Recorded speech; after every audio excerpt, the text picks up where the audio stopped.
The Department of Agriculture has confirmed 2 new cases of the New World screwworm in the U.S.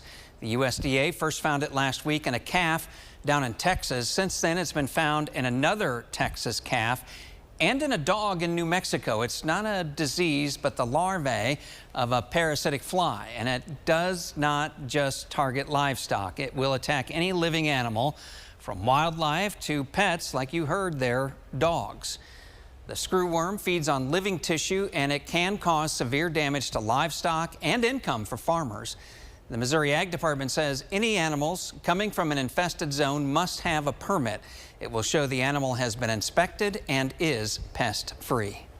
Veterinarians commonly do inspect animals before they can move interstate, sometimes before they attend events such as fairs and other exhibitions. So there are requirements there to where they get a certificate of veterinary inspection for their animals before they come.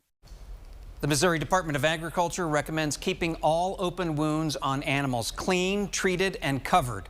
Look for signs like wounds getting larger for seemingly no reason, signs of infection, or the smell of decay. Leaders are urging ranchers, livestock owners, and pet owners to report any suspected cases right away.